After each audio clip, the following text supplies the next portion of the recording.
عقیدہ قیامت کے دن شفاعت کبریٰ کا مرتبہ حضور علیہ السلام کے خصائص میں سے ایک خصوصیت ہے کہ جب تک حضور صلی اللہ تعالی علیہ وسلم شفاعت کا دروازہ نہیں کھولیں گے کسی کو شفاعت کی مجال نہ ہوگی، بلکہ جتنے بھی شفاعت کرنے والے ہوں گے حضور صلی اللہ تعالی علیہ وسلم کے دربار میں شفاعت لائیں گے، اور اللہ تعالی کے دربار میں حضور صلی اللہ تعالی علیہ وسلم کی یہ شفاعت کبریٰ مومن، کافر، فرمانبرداری کرنے والے اور گناہگار سب کے لیے ہے، کیونکہ وہ حساب کتاب کا انتظار جو بہت سخت جان لیوا ہوگا، جس کے لیے لوگ تمنائیں کریں گے کہ کاش جہنم میں پھینک دیے جاتے اور اس انتظار سے نجات مل جاتی۔ اس بلا سے چھٹکارا کافروں کو بھی حضور صلی اللہ تعالی علیہ وسلم کی وجہ سے ملے گا، جس پر پہلے کے بعد کے موافق، مخالف، مومن اور کافر سب لوگ حضور صلی اللہ تعالی علیہ وسلم کی حمد تعریف کریں گے۔ اسی کا نام مقام محمود ہے۔ شفاعت کی اور بھی قسمیں ہیں، جیسے یہ کہ حضور صلی اللہ تعالی علیہ وسلم بہتوں کو بنا حساب جنت میں داخل کرائیں گے، جن میں 4 ارب 90 کروڑ کی گنتی کا پتہ ہے، بلکہ اور بھی زیادہ ہیں جنہیں اللہ جل جلالہ جانتا ہے، اور اللہ تعالی کے پیارے رسول حضرت محمد صلی اللہ تعالی علیہ وسلم جانتے ہیں۔ بہت سے وہ لوگ ہوں گے جن کا حساب ہو چکا ہے اور جہنم کے لائق ہو چکے، ان کو حضور صلی اللہ تعالی علیہ وسلم دوزخ سے بچائیں گے، اور ایسے لوگ بھی ہوں گے جن کی شفاعت کر کے جہنم سے نکالیں گے۔ حضور صلی اللہ تعالی علیہ وسلم کی شفاعت سے کچھ لوگوں کے درجے بلند کیے جائیں گے، اور ایسے بھی ہوں گے جن کا عذاب ہلکا کیا جائے گا۔ شفاعت چاہے حضور خود فرمائیں یا کسی دوسرے کو شفاعت کی اجازت دیں، ہر طرح کی شفاعت حضور صلی اللہ تعالی علیہ وسلم کے لیے ثابت ہے۔ حضور صلی اللہ تعالی علیہ وسلم کی کسی قسم کا شفاعت کا انکار کرنا گمراہی ہے۔ عقیدہ شفاعت کا منصب حضور صلی اللہ تعالی علیہ وسلم کو دیا جا چکا۔ سرکار صلی اللہ تعالی علیہ وسلم خود ارشاد فرماتے ہیں کہ ترجمہ مجھے شفاعت کا منصب دیا جا چکا ہے، اور اللہ تبارک و تعالی فرماتا ہے، ترجمہ مغفرت چاہو اے رسول اپنے خاصوں کے گناہوں اور عام مومنن اور مومنات کی، اے اللہ ہم بھی تیرے محبوب کی شفاعت کے محتاج ہیں، تو ہماری فریاد سن لے، ہماری دعا ہے کہ ترجمہ اے اللہ جل جلالہ ہم کو اپنے حبیب مکرم صلی اللہ تعالی علیہ وسلم کی شفاعت عطا فرما، جس دن نہ مال کام آئے گا نہ بیٹے، مگر وہ جو اللہ جل جلالہ کے پاس حاضر ہوا سلامت دل لے کر۔ شفاعت کے کچھ اور حالات اور حضور صلی اللہ تعالی علیہ وسلم کی اور دوسری خصوصیتیں جو قیامت کے دن ظاہر ہوں گی انشاءاللہ تعالی آخرت کے حالات میں بتائی جائے گی۔ نبی سے محبت۔ حضور صلی اللہ تعالی علیہ وسلم کی محبت اصل ایمان، بلکہ ایمان اسی محبت ہی کا نام ہے۔ جب تک حضور صلی اللہ تعالی علیہ وسلم کی محبت ماں باپ، اولاد اور ساری دنیا سے زیادہ نہ ہو، آدمی مسلمان ہو ہی نہیں سکتا۔ عقیدہ حضور صلی اللہ تعالی علیہ وسلم کی اطاعت بالکل اطاعت الہی ہے، اور اطاعت الہی بنا حضور صلی اللہ تعالی علیہ وسلم کی اطاعت کے ناممکن ہے۔ یہاں تک کہ کوئی مسلمان اگر فرض پڑھ رہا ہو اور حضور صلی اللہ تعالی علیہ وسلم اسے یاد فرمائیں، مطلب آواز دیں، تو وہ فوراً جواب دے اور ان کی خدمت میں حاضر ہو۔ وہ شخص جتنی دیر تک بھی حضور سے بات کرے وہ اس نماز میں ہی ہے، اس سے نماز میں کوئی خلل نہیں۔ عقیدہ حضور اکرم صلی اللہ علیہ وسلم کی تعظیم و عظمت کا اعتقاد رکھنا ایمان کا حصہ اور ایمان کا رکن ہے، اور ایمان کے بعد تعظیم کا کام ہر فرض سے پہلے ہے۔ حضور صلی اللہ تعالی علیہ وسلم کی محبت بھری اطاعت کے بہت سے واقعات ملتے ہیں۔ یہاں سمجھانے کے لیے نیچے 2 واقعات لکھے جاتے ہیں۔ حدیث شریف میں ہے کہ غزوہ خیبر سے واپسی میں حضور صلی اللہ تعالی علیہ وسلم صحبہ نام کی جگہ پر عصر کی نماز پڑھ کر مولا علی مشکل کشا رضی اللہ تعالی عنہ کے جانوں پر اپنا مبارک سر رکھ کر آرام فرمانے لگے۔ مولا علی نے عصر کی نماز نہیں پڑھی تھی۔ دیکھتے دیکھتے سورج ڈوب گیا اور عصر کی نماز کا وقت چلا گیا، لیکن حضرت علی نے اپنا جانو اس خیال سے نہیں سرکایا کہ شاید حضور صلی اللہ تعالی علیہ وسلم کے آرام میں خلل آئے۔ جب حضور صلی اللہ تعالی علیہ وسلم نے اپنی آنکھیں کھولیں تو حضرت علی نے اپنی عصر کی نماز کے جانے کا حال بتایا۔ حضور صلی اللہ علیہ وسلم نے سورج کو حکم دیا، ڈوبا ہوا سورج پلٹ آیا۔ مولا علی نے اپنی عصر کی نماز ادا کی اور جب حضرت علی نے نماز ادا کر لی تو سورج پھر ڈوب گیا۔ اس سے ثابت ہوا کہ مولا علی نے حضور صلی اللہ علیہ وسلم کی اطاعت اور محبت میں عبادتوں میں سب سے افضل نماز اور وہ بھی عصر کی نماز حضور صلی اللہ علیہ وسلم کے آرام پر قربان کر دی، کیونکہ حقیقت میں بات یہ ہے کہ عبادتیں بھی ہمیں حضور صلی اللہ علیہ وسلم ہی کے صدقے میں ملی ہے۔ ایک دوسری حدیث یہ ہے کہ ہجرت کے وقت پہتے خلیفہ حضرت ابوبکر رضی اللہ تعالی عنہ حضور کے ساتھ تھے۔ راستے میں غار ثور ملا۔ غار ثور میں حضرت ابوبکر پہلے گئے، دیکھا غار میں بہت سے سوراخ ہیں۔ انہوں نے اپنے کپڑے پھاڑ پھاڑ کر غار کے سوراخ بند کیے، اتفاق سے ایک سوراخ باقی رہ گیا، انہوں نے اس سوراخ میں اپنے پاؤں کا انگوٹھا رکھ دیا۔ پھر حضور صلی اللہ تعالی علیہ وسلم کو بلایا، سرکار تشریف لے گئے اور حضرت ابوبکر صدیق رضی اللہ تعالی عنہ کے جانوں پر سر رکھ کر آرام فرمانے لگے۔ ادھر انگوٹھے والے سوراخ میں ایک ایسا سانپ تھا جو سرکار کی زیارت کے لیے بہت دنوں سے بےتاب تھا۔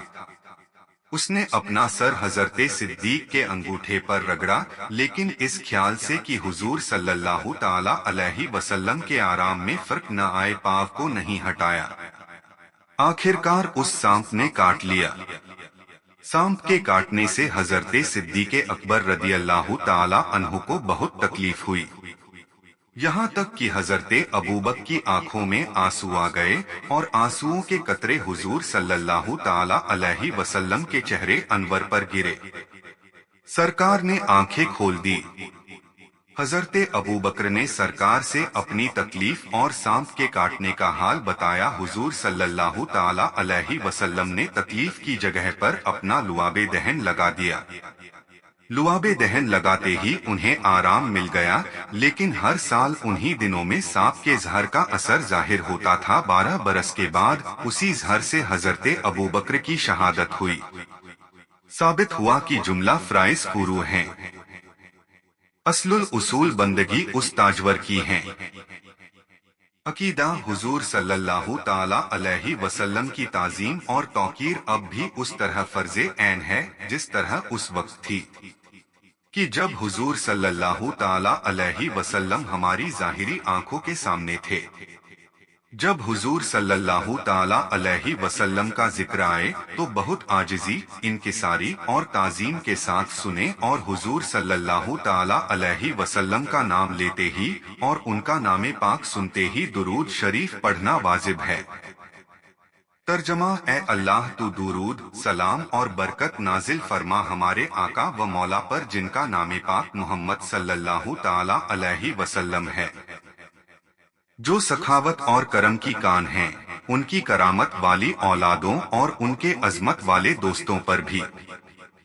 حضور صلی اللہ تعالی علیہ وسلم سے محبت کی علامت یہ ہے کہ زیادہ سے زیادہ ان کا ذکر کرے اور زیادہ سے زیادہ ان پر درود بھیجے، اور جب حضور صلی اللہ تعالی علیہ وسلم کا نام لکھا جائے وہ صلی اللہ تعالی علیہ وسلم پورا لکھا جائے۔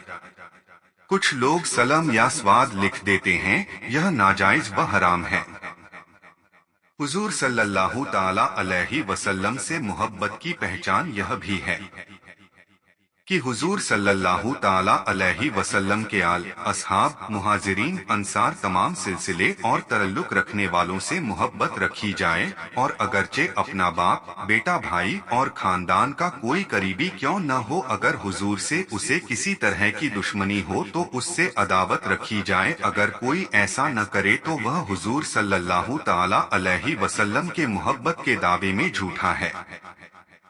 سب جانتے ہیں کہ صحابہ کرام نے حضور صلی اللہ تعالی علیہ وسلم کی محبت میں اپنے رشتہ داروں، قریبی لوگوں، باپ، بھائیوں اور وطن کو چھوڑا، کیونکہ یہ کیسے ہو سکتا ہے کہ اللہ جل جلالہ اور اس کے رسول سے محبت بھی ہو اور ان کے دشمنوں سے بھی محبت باقی رہے۔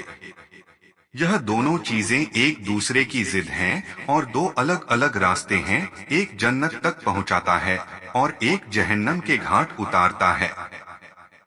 حضور صلی اللہ تعالی علیہ وسلم سے محبت کی نشانی یہ بھی ہے کہ حضور صلی اللہ تعالی علیہ وسلم کی شان میں جو الفاظ استعمال کیے جائیں وہ ادب میں ڈوبے ہوئے ہوں۔ کوئی ایسا لفظ جس سے تعظیم میں کمی کی بو آتی ہو کبھی زبان پر نہ لائے۔ اگر حضور صلی اللہ تعالی علیہ وسلم کو پکارنا ہو تو ان کو ان کے نام کے ساتھ نہ پکارو، محمد یا مصطفیٰ یا مرتضیٰ نہ کہو، بلکہ اس طرح کہو۔ ترجمہ: اے اللہ کے نبی، اے اللہ کے رسول، اے اللہ کے حبیب۔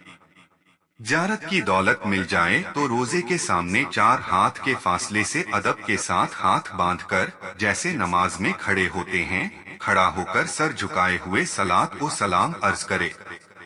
بہت قریب نہ جائیں اور نہ ادھر ادھر دیکھیں، اور خبردار کبھی آواز بلند نہ کرنا، کیونکہ عمر بھر کا سارا کیا دھرا اکارت بیکار جائے گا۔